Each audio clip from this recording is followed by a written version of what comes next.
Pop Culture is Dumb. Special holiday episode. Halloween in December. Hosted by Zack and Jackson Miller. With special guest Stephen Cook. Welcome to Pop Culture is Dumb. I am your host, Zach Eagles, and with me, as always, is Jackson Miller. Jackson! Howdy ho. What's going on, man? You like my new catchphrase? It's I love howdy it. ho. Today, in studio with us, is one of our very close friends, Stephen Cook. Hey. Hey. That's his Hey, catchphrase. hey. That's his catchphrase? Okay, We're cool. pretty good. What's yours, Zach? Mine is, what's going on? All right. That's a good one, too. So, ladies and gentlemen, it is December around here, but today we Maybe not in are... the rest of the world. Well, maybe not, but today we are talking Halloween. It's our special Halloween in December episode, speaking about American Horror Story. Ooh. Now, both of you guys watch this show. Is that correct? Yes. Howdy ho. And how did you guys feel about American Horror Story? Well, let me say this. I didn't watch any of it live. Actually, you guys kept telling me about how good it was. Yep. I was into other shows at the time, but I then, over the past couple weeks, my wife and I watched all of season 1 in maybe 3 nights. We took maybe 2 weeks off, and then we watched all of season 2. And they were very different as far as how well I thought they were, Oh, yeah. what they were trying to do. But I stopped at that point, and I have not caught up yet. So when we get to the later seasons, I'll kind of have to sit that out. But having very recently watched the first 2 seasons, I got enough to say about them. Yeah, and I'll say this. I've seen through the one that is on TV currently, Freak Show, and I think Asylum, the second season, that was the best one in my opinion. That was by far the best one. I've pretty much been a fan since the very beginning. I started watching it at the very beginning of season 1 all the way up until now. Season 2, Asylum, also my all-time favorite. Coven, So good. second for sure. First season, third, and the unfortunate season that's going right now. Yeah. And you stopped watching that also, didn't you? Yeah, I gave up on it after 4 or 5 episodes in. I kind of gave up on it. Nothing. It's just sort of fallen off. Ready for the next season already. Yeah, I feel like a lot of people have really given up on the season that is on currently. And Jackson, you haven't seen any of that season, right? I have not. I think this is going to be something that keeps coming up with almost all of our conversations. But the way in which we absorb the show, I binge watched on Netflix both of the seasons. Zach, you caught up on season 1 on Netflix, is that right? I watched season 1 and season 2 all the way on Netflix. Yeah. And then you watched season 3 as it aired. Yep. And Steven, you've watched all of them as they aired? Yeah, I've watched all of season 2, or all of season 1 as they aired, all of season 2 as they aired. Binge watching season 3 right now and watching season 4 as well on TV. But just recently given up on season 4. Love the clown. Love the characters. Yeah, let's talk about that clown. Had a lot of promise to it, but We're going to get into spoilers here, by the way. I feel like the writing has sort of fallen off a little, or it's not holding my attention anymore. Now, to me, the clown was by far the best part of this new season. Yeah. And for some reason, they decided to get rid of him pretty early. Yeah, I like I said, I don't understand I it. feel like they could have made this whole season about him, and it would have been like really cool. I beginning of the season saw the clown, loved the clown, thought it was going to be more about the clown. Yeah. Thought the whole season was going to sort of derive, the clown was going to sort of be the main character throughout the whole thing. We were going to see some backstory why Which the clown is actually the clown. sort of brings me to my first problem with American Horror Story is that they do not know how to handle male characters. Think about that, Jackson. Well, okay. You didn't put this on the rundown. I wasn't expecting, but no, that's an interesting point. I can only speak on the first 2 seasons. Season 1, I guess the first 2 seasons they've had female heroines throughout the majority of it, which I think has actually been kind of interesting because usually it's not the case. Usually, Which I'm not really against, but I feel like that. Well, the actresses they have on the show, for one thing, are amazing. All of them. Yeah. They always outshine the actors, but I just feel like the actors never really have much to their character. I never really realized that until just now that it's predominantly female especially cast. like Coven. I mean, Coven is I'm it's just only like Evan Peters is like the only guy. Yeah, that and is he the, like has like no lines, literally, like no dialogue. That's the newest season that I'm binge watching right now, and I just sitting here going through it in my head. And you're right. I mean, it's predominantly women throughout the whole thing. I think that's a good testament to the quality of the show, because I really also had never thought about that. Yeah. But Yeah. I mean, usually if something's kind of written to try and capture like a woman pride audience, if it's usually they're, I mean, not usually, if they're bad, it's obvious what they're trying to do. But this, I mean, I'd never even had thought about that. I didn't really realize that. And it's not necessarily like it's a bad thing to focus on women or anything, but it's just, to me, it's just irritating because I feel like that the actors themselves, I think Evan Peters is a really good actor, and I feel like he could have like so much more, but especially in Coven, I would say that the fact that he has like no dialogue pretty much in that whole show until he finally like learns to start talking and stuff. I feel like that was just a total waste. Spoiler alert. Sorry.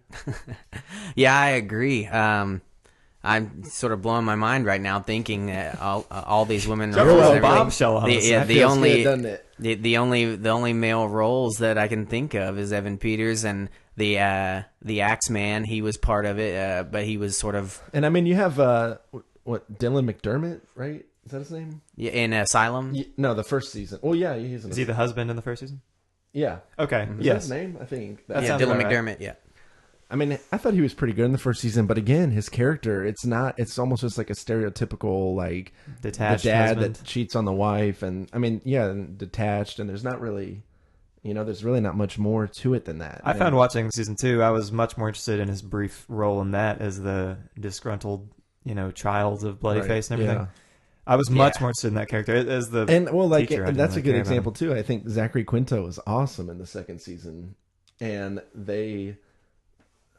I don't know, he was pretty good. Yeah, I'll say he's probably the one I would say that really stands out as. Yeah, he was a pretty lead role throughout pretty. Asylum. He was He very was pretty. He was a pretty lead role. Just a beautiful man. I thought just he was gorgeous. I really enjoyed him in season 2. I thought I don't know if we're going to march through the seasons kind of one by Yeah, one. we can. Do we want to start with that? Sure. Season 1 then. I watched that in just a handful of nights. I remember I was texting you, Zach, as it was going on, because you guys had told me about it. I think the quick overview you'd given me at one point was season 1 is pretty good, season 2 is great, and then everything after that kind of starts going downhill. Yeah. I know you guys probably have more to say about that than I do, but season 1, I remember through the first 5 episodes or so, there were probably about 12 through the whole season. I remember something like that. Yeah, watching it and thinking, oh, this is good, this is creepy, this is a nice, interesting show. Mm-hmm. By the time the season kind of wrapped up, it's the classic horror movie cliche where once you kind of see the monster, every time you see him after that, it means less and less. And so kind of through the latter half of the season, it was not even... The story was interesting enough. I remember particularly the episode about the high school shooting. It was kind of the elephant style thing. Yeah. I was like, well, now I want to know what happened. I'm not scared. There's Right, no yeah. suspense, but... Well, that to me, that was the scariest part of the whole season. Yeah. Absolutely. I mean, the See, I way think they the shot it same. and everything, the way it was just so... That whole scene was just so freaky. Yeah, I think the same. I think the first season sticks out the most to me, even though it may have had the lowest budget or whatever. But it was so new. The show was so new. It was so different at the time. Yeah. All the different Dutch angles and canted angles they were using and everything was so new, so fresh. It really drew me in. I loved the first season. It kept me hanging around. Then the second season did not disappoint. No, it was amazing. Staying on the first season, how did you like the Star Wars Christmas special version of the first season, where the last episode they just kind of stopped caring about making a horror show at all? Yeah, I that know. really left a bad taste in my mouth. I don't know Where about it you just guys. became like sort of just like a family drama, like Friday Night Lights. Or It was a something. camp. It Yeah. was them. Oh, we're all dead. Well, oopsie daisy. I mean, Yeah. even the way the Yeah, second yeah. last episode ended with husband dies, the mom with the baby suddenly is like, well, Whatever. oh well, Because we're dead. Dang, we got caught again. Now the what was the daughter Violet? Violet, sounds right. Yep. Yeah. She the whole thing with her being dead. Did anybody see that coming? Because I know I definitely did not. No, I did not. Not at all. And I when did not. My wife caught it about 10 minutes Really? early, and I was very impressed. See, yeah, I was like you, Jackson. I binge watched that one, and I sat there and watched, like 5 or 6 episodes, a day or whatever. And man, when that reveal came around, I was like, What the? I mean, I did not see that coming. Yeah, I at loved all. it. And then how they tied in every time she left the house, she was sort of entering the house. Yeah. And she was kind of trapped in the house. Right. And yeah, it was a And then definite plot twist. Her body under the floorboards. Right? Yes. That was a nice, yeah. gross out moment. Yeah, like I said, it was so well. It was a shock factor almost. I mean, you didn't know what was coming. Everything was so new. Everything was so fresh. It was a little more gory than you ever expected. Everything was so new. It really drew people in. Really good stuff. And the way it was shot, like you kind of touched on that. Let's talk about that a little bit. The way it was shot, everything about it just seems so creative. And obviously, all those kind of shots have been done before in like plenty of shows and movies. But the fact that it created its own style visually, you know. Yeah, I love it. You get away from the stereotypical shots. The same old and every different thing. Use something a little different. Take some risks. Yeah. Use some canted angles and fly that camera around and show some different stuff that people they've done before, but not necessarily in that context. It really made a difference in the overall outcome of the show. I think that's one of the things that, brilliant. as far as and this is kind of off topic, but Breaking Bad as a show, I think it's something we all probably agree how much we really enjoy that show and thought it was fantastic. I think one of the understated elements of that show for something that was so popular and well liked by everyone was a lot of the creativity that they would do with cinematography. Absolutely, just sky shots. You get 15 Everything seconds about of it. time lapse, Mm-hmm. and I thought that was Point something. of views, everything. Exactly, and that was something. The GoPro type stuff they would do. That was one of the things I thought was really interesting about American Horror Story is that it was a show that had interesting kind of gimmick of a one story a season. It could have been really lazy on the production aspect of things, but it kept you interested for kind of the production visual aspect of it also. Yeah, one of the cool things I noticed too, speaking on the camera angles, just thinking of Coven, that's the current season I'm binge watching on Netflix now. They just added is the use of fisheye. They've used the crap out of fisheye lens. Oh yeah. I love it. I love, if you've got it in your arsenal, sort of pull it out every once in a while and let it go. Did they use that a lot in the first season? Because I don't remember. I don't remember in it the first season. For a horror movie show, you'd think that makes sense. I know Asylum, I saw it used a few times. Pretty cool. But in Coven, I've seen it used several times. So let's get into this a little bit. So let's talk about Jessica Lange. Let's talk about her. What do you think about her performance? I've only seen 2 seasons, so I've enjoyed her very much. It's been a very similar role through the 2 seasons. I thought it was interesting that she was. They kind of in season 2 they still kind of play with, well, she's bad, but maybe she'll end up being good. But to me at that point it already seemed a little more apparent that she's getting a lot of screen time, having just watched her in season 1 and seeing that character arc. You kind of know she'll be the heroine by the end. And I kind of get why they, give her those sort of roles where it is sort of like, is she bad or is she good? And really, in each season, I feel like it's that same kind of dynamic. But because obviously she's the best actress of all of them, I would say, right? Oh yeah.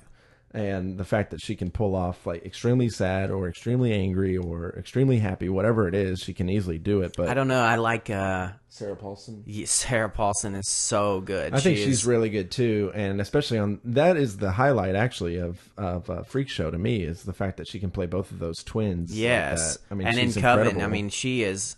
You just right when you said you could play this, that Jessica Lange could play the sad emotionally and the angry and everything else. And the first thing that came to my mind was Sarah Paulson, and both in Asylum and in Coven, she's had very, very drastic emotional roller coaster roles in that to where she's. I mean, as a grown man, you're sitting there watching it with tears in your eyes, going, "All right, suck it up, choke up a little bit, But she's incredible. But Jessica Lange, I agree.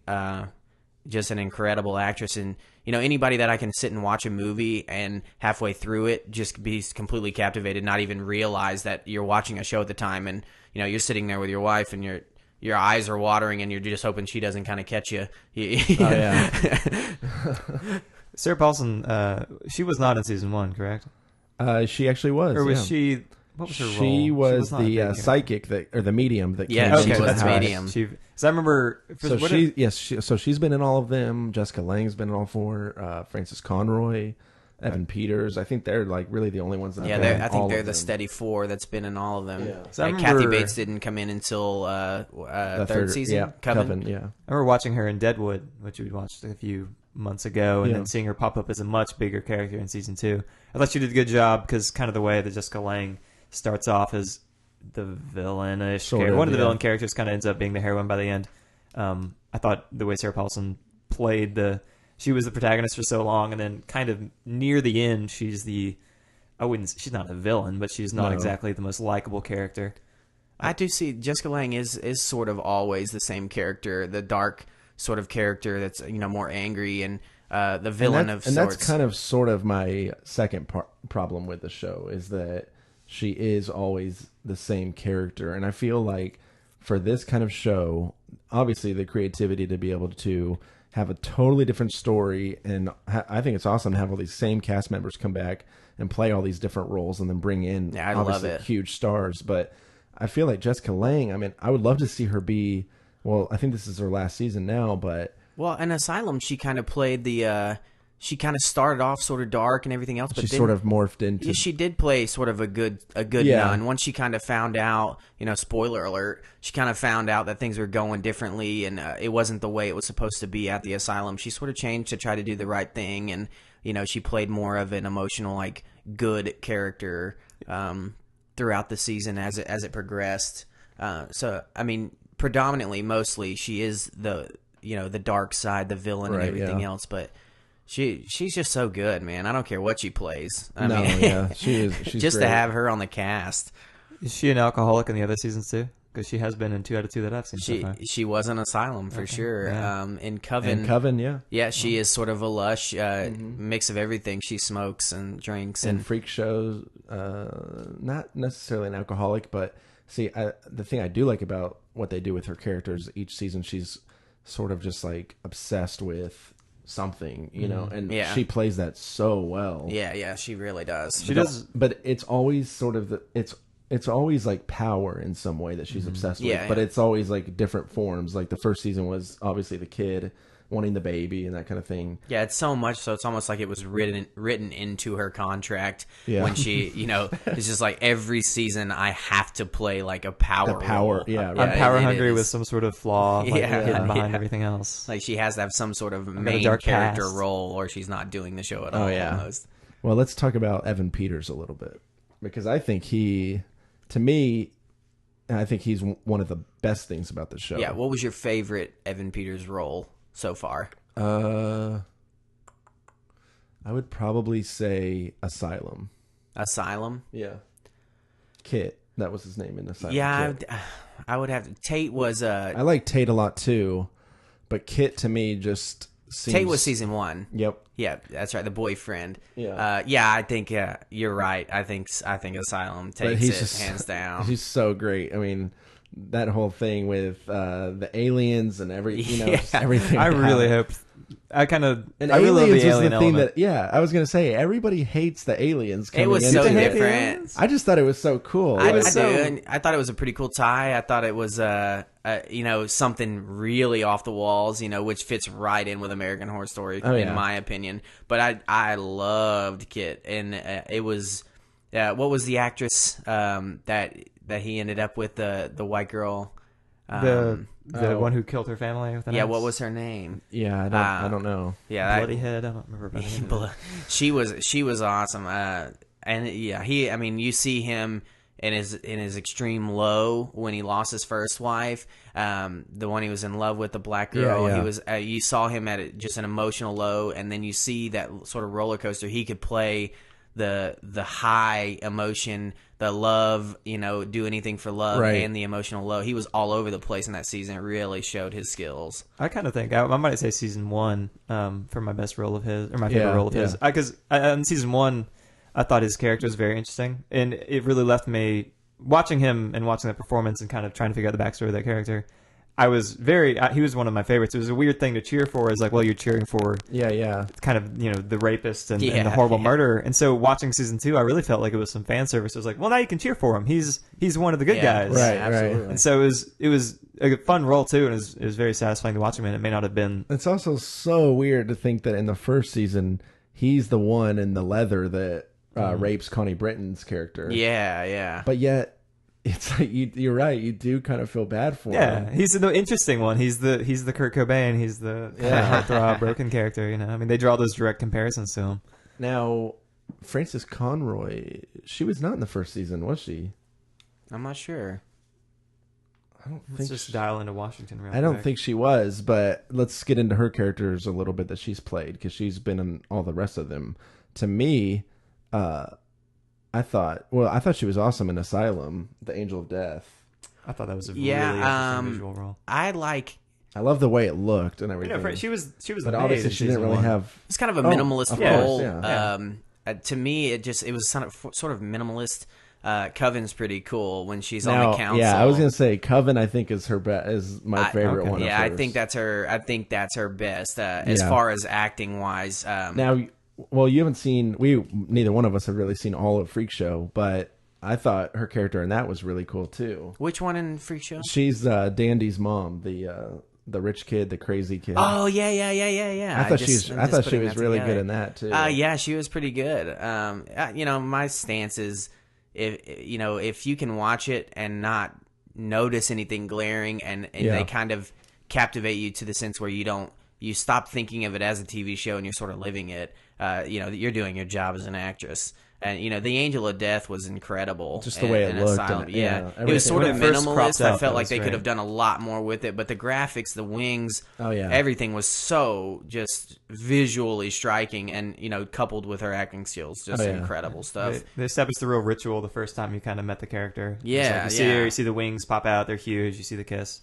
It was an interesting bit to introduce. It didn't really necessarily. It was kind of a strange bit. It wasn't like the aliens as far as totally left field. But it was also something they could have easily left out, but it was a nice little add-on. So kind of like getting into that a little bit. Another thing that I think is sort of a highlight of American Horror Story.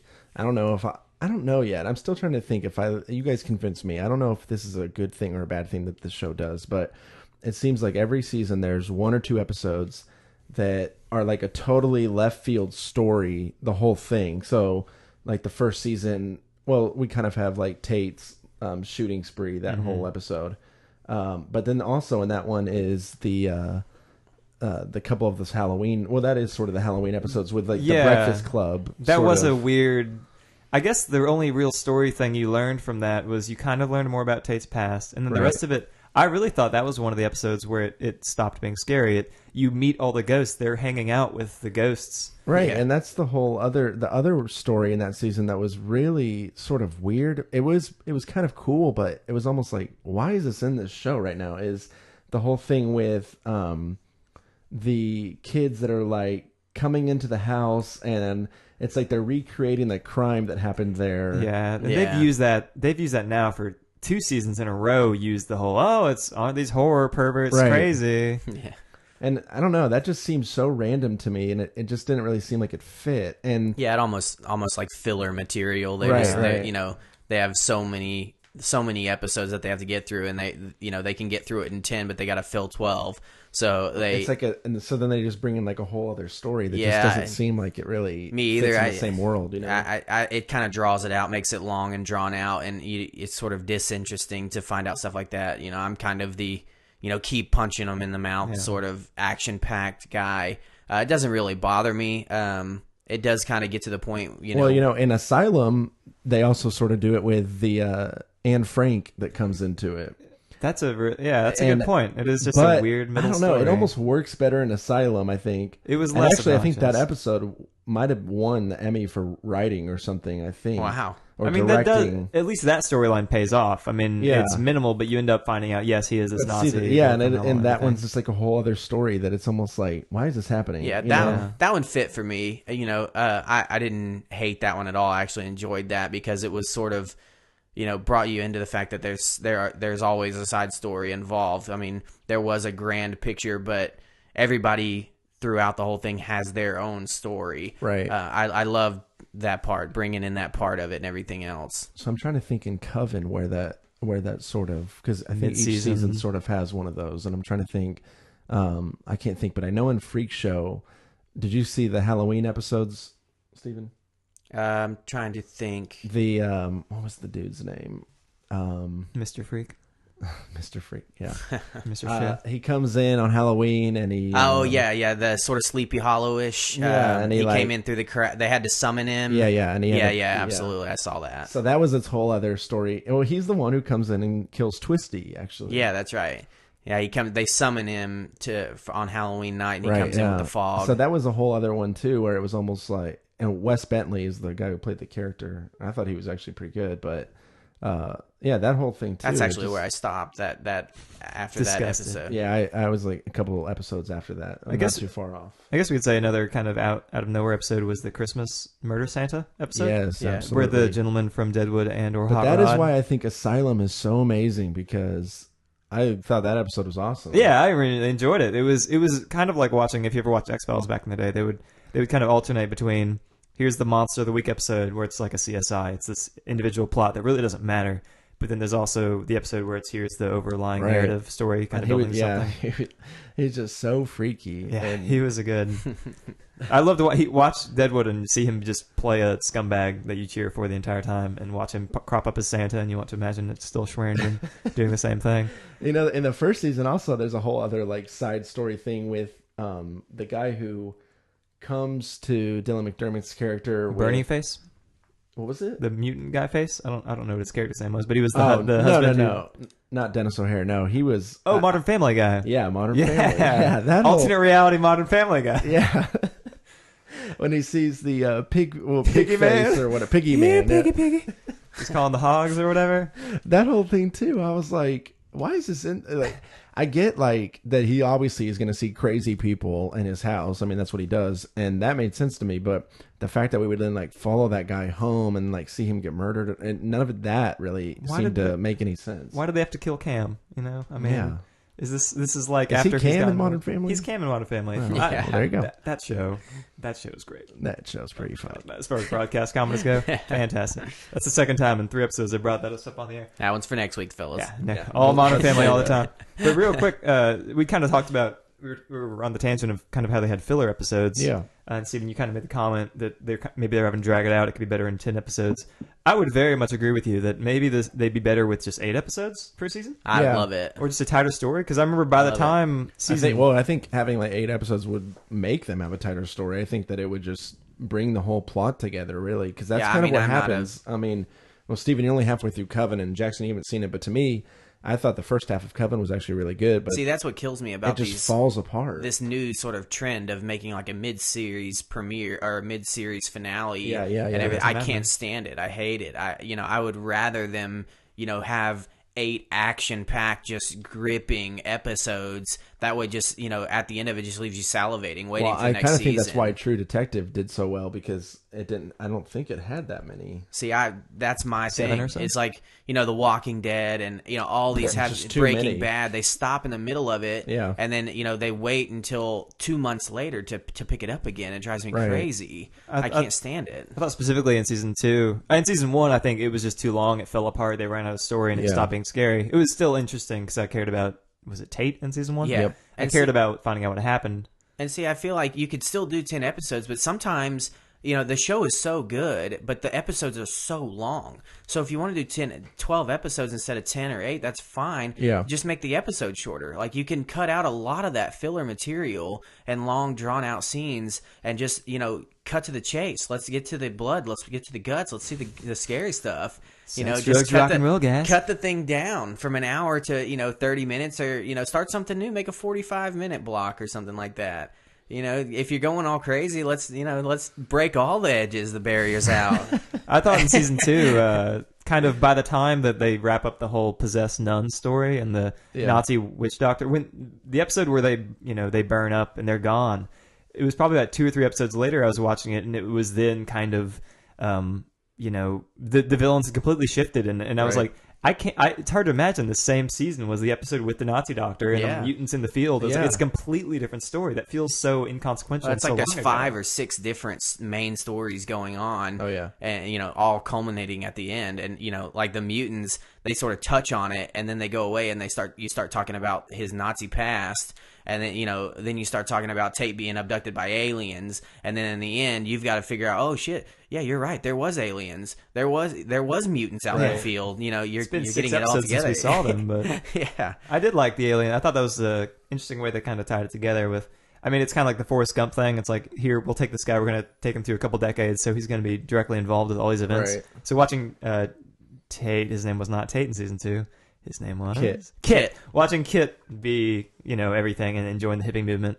But I thought the way they handled the aliens' effect on the people is there was the one wife who wanted to really kind of embrace what happened to the family, and then there was the other wife who was completely opposed to it.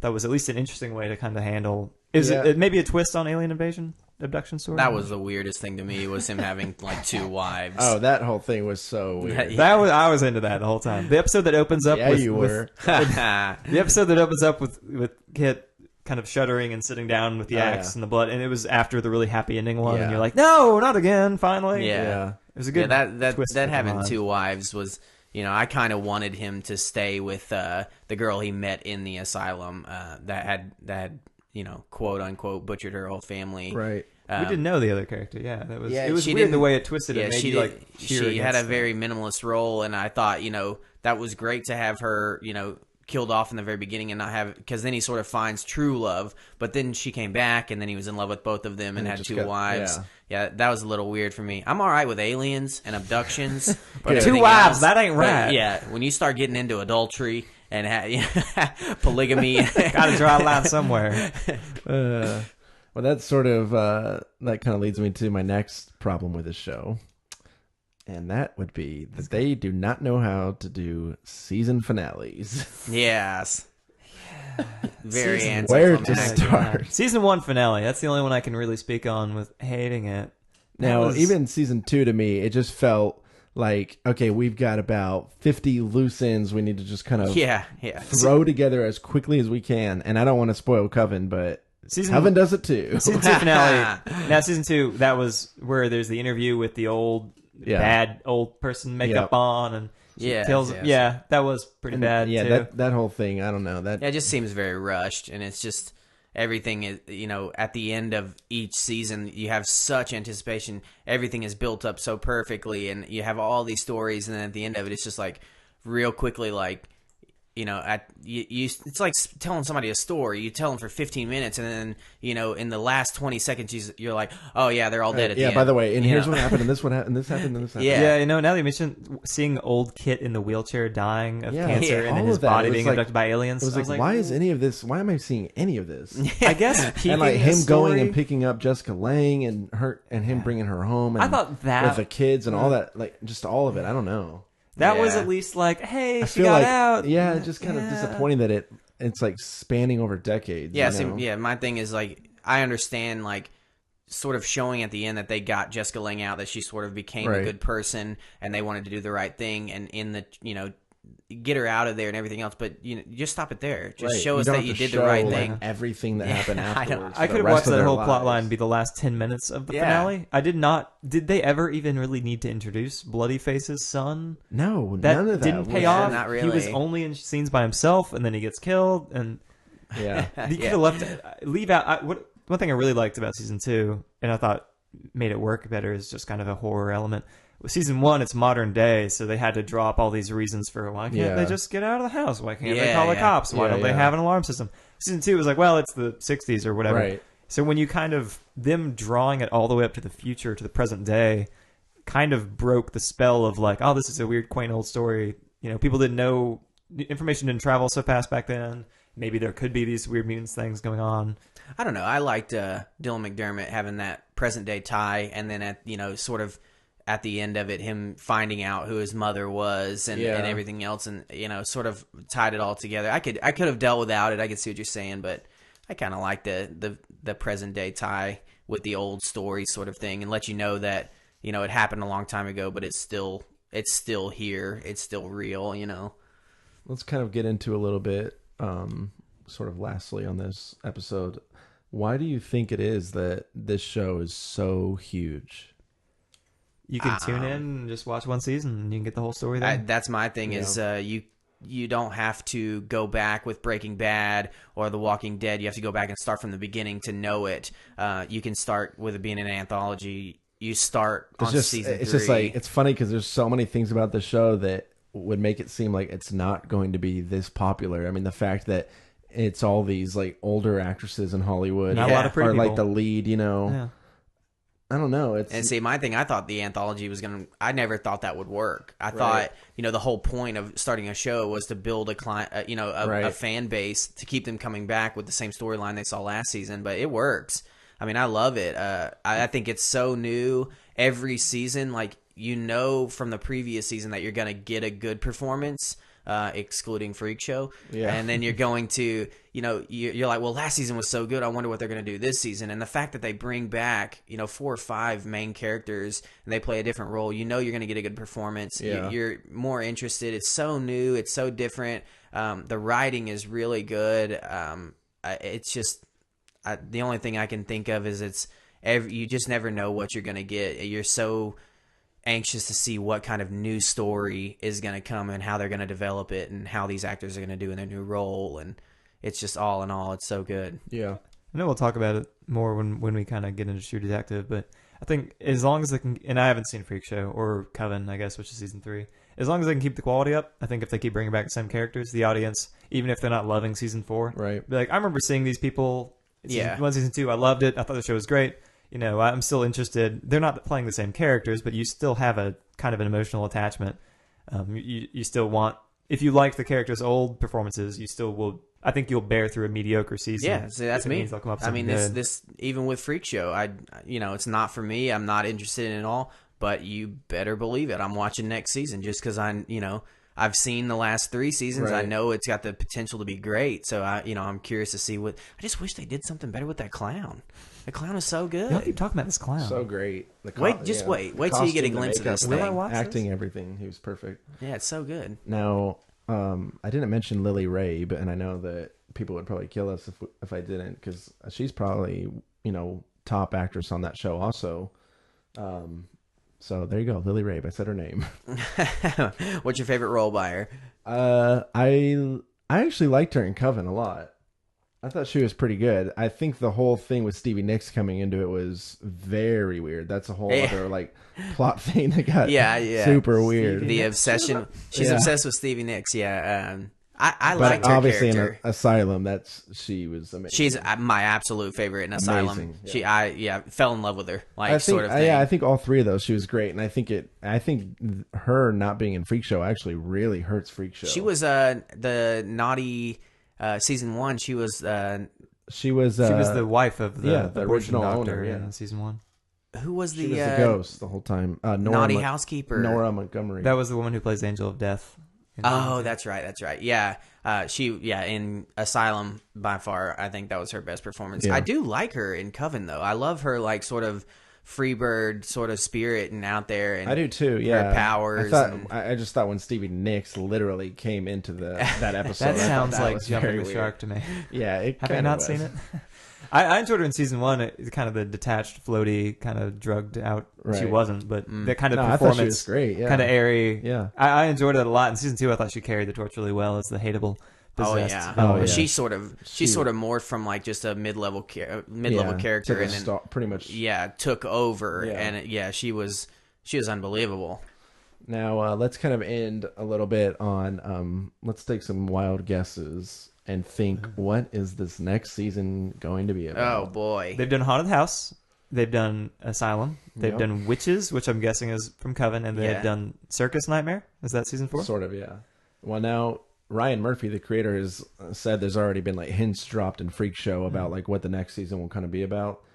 And a lot of people are thinking it's going to be something about space of some kind. Space horror is hard to do on a low budget, or just in general. I mean, space horror, you do Alien, you do some sort of monster. That's why I don't know if it could really take place in space. You want to watch 12 episodes of Space looking Alien? so stupid. See, I'd like to see him do something sort of like a haunted ship or something like that, stranded out in the ocean, sort of. I think it would make it way more fun to watch if they were just. That's kind of what made Murder House pretty fun. Is that it was they were so trapped in this one spot. See, I think it would be really cool to tie in the fact that, you know, maybe there's some ghosts or some spirits or something in a ship, but then you've also got Like normal cabin fever, passengers and stuff. you Yeah, know, that would cabin be fever cool. sort of I like going that. on. You're trapped in a ship in the middle of nowhere. You know, you can't go anywhere. So are you going crazy, or are you really seeing this crazy stuff? Or Yeah, would you like that to be modern day or sometime in the past? oh, I don't know. That's a good question. I think you make it period set. And I love in general just kind of shows that kind of have the hey, it's a trapped location. Everything's got to happen. You kind of feel, you get a better feel for the passage of time. This is completely unrelated, but Always Sunny in Philadelphia had an episode where they were trapped in the bar. Yes, they were did. held under hostage. Great and episode. McFoyles are great. He was great in House Guards. But just kind of that kind of Forgot he was in idea that, in yeah. general. Yeah, it's a really weird role. Yeah. But do you think 12 episodes of them trapped in a location? I love the idea for a movie, or for maybe 4 episodes. I don't know. I think they can do it. I mean, I think they could if they especially do if you some backstory sort of. Yeah, I was episode, about to A lot of say, flashbacks. Yeah. Shoot, you've got five main characters in there. You've got 5 episodes right there, a backstory along with a present story going on between them, you know, amongst them throughout the whole thing. I think you could do it. I think you have the potential of doing something really, really great there. I don't get paid enough to do good writing, so I can't tell you how to put that all together. But just an idea of, you know, tying cabin fever, that sort of mindset of just sort of going crazy and stir crazy, and, you know, starting to see things and everything else because you're literally going out of your mind in the same stuff, seeing the same walls every day, along with some sort of like supernatural, you know, X-Files type of stuff, alien, you know, sort of stuff. Right. I think it would be incredible, something really, really cool. I think keep it a period piece. Keep Keep it in the past. So It's easier. It's more impressive visually when it's like, Yeah, oh, this all definitely. totally looks like Well, the I like 1950s. I like the idea of period piece too, because it, like you said, it takes out the fact that, well, you know, why couldn't they just Why wouldn't they send out Google a this, beacon? you know, yeah. yeah. Why couldn't they just use Everyone's trapped. Google Earth and find The us? I mean, government's always right. watching where you are anyway. Why don't you just- what were It's they? so What are they nostalgic. hinting at? What are they hinting at it being in Freak Show? Do you know? They've just said something about space, and they don't know. Oh yeah, space. That's They right. don't really know like what it would be, but there's been a lot of space references to stuff with That'd be interesting too. David Bowie and all that kind of stuff. Is it any harkening back to the aliens of season 2, or is it just kind of unrelated? Yeah, they might, but And I feel like they kind of touched on the aliens. I mean, while I'm watching it, I'm like, I want to know all there is about these aliens. Yeah, but yeah. kind of after it's over reviewing, it's like, well, I feel like they gave you enough. I think a lot of information. people have also mentioned something about maybe doing like a western or something of some kind. Oh, okay. 1800s, 1700s out So in that the could be kinda Wild cool, West. too. That would be kind of cool. Well, Swearingen show back up as Crazy Santa, and you just recreate Deadwood with the way it That was. would be pretty good. How'd you know the Santa guy's name? I don't know his actual name. Oh, okay. Well, I recognized it watching the trip, but Deadwood, fantastic show. Oh, that's his name in yeah. Deadwood He or was something? Swearingen, Al Swearingen. He owned Okay, a there you bar. go. He was a villainous monster, but he was Well, you never know. fantastic. Great show. Ending is a little flat, but so be it. Well, ladies and gentlemen, we are now coming to a close. Aw. Any last words, fellas, on American Horror Story? Go watch American Horror Story. It's awesome, except for the last season. You heard that here first, folks. You can find us on Twitter at PopCultureIsDumb. No B on dumb. Don't ask me That's why. pretty dumb. I don't know. We got a website, www.popcultureisdumb.com. Yep. I've been working on it, so So it looks pretty it bad. looks it's pretty shoddy. This has been Pop Culture is Dumb. I'm Zach Eagles. I'm Jackson Miller. Thank you, folks. Have a great day. Find Pop Culture is Dumb on social media. On Twitter at Pop Culture is Dumb. On Instagram at Pop Culture is Dumb. And on Facebook at facebook.com/popcultureisdumb.